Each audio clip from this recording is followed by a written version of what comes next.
Welcome back. Today we're tackling the three letters that strike fear into every medical founder, the FDA. There's a massive myth in the startup world that, especially in health tech hubs, that you need at least $2 million or $4 million before you even roll out of bed to deal with the regulatory hurdles. I remember being at a startup teaching session where the founder of a company who just had his product FDA approved was beating his chest and talking about how he got the process started. And he said, don't even bother starting a technology company unless you have $2 million in funding to start with. And that's just for the FDA.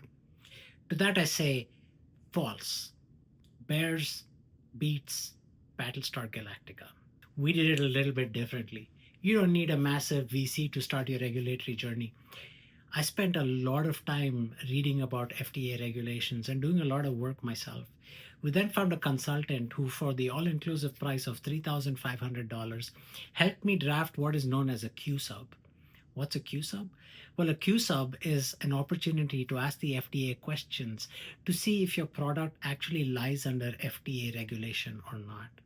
The FDA cares very much about what you are doing to market your product into and the claims that you're making when you're going to go talk to a customer. Contrary to public belief, the FDA is not a big bad wolf.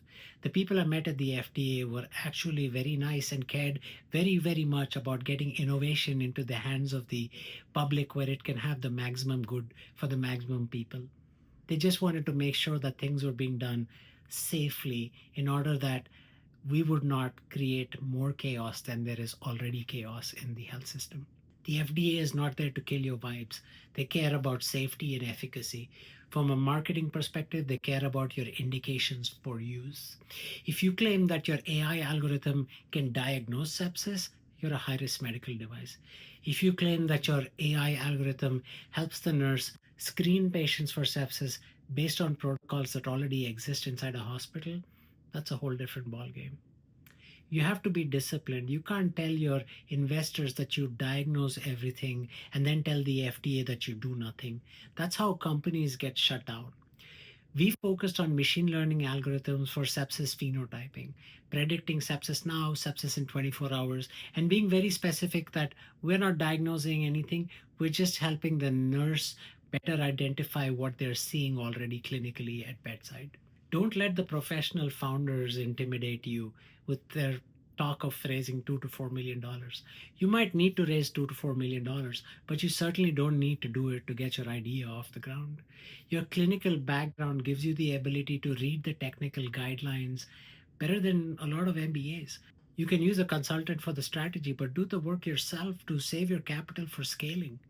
We eventually scaled Luminare to over a million and a half patients seen and generated over $9 million in revenue because we didn't waste all our early cash in regulatory theater.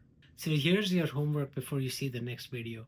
Go to the FDA website and search for product classification. Find one product that is similar to your idea and look at the summary and safety and efficacy of that product. In a lot of senses, the FDA 510K is the opposite of a patent, where in a patent you're trying to prove how unique you are. With the FDA, you're trying to prove that you're just like everybody else who just got FDA approved. I'm Dr. Sarma Balamuri. Let's build something that actually helps people. Thank you so much for tuning in. If you like this video, subscribe, like, and share so that others can be helped. And I know that you want more content like this. Thanks again for listening.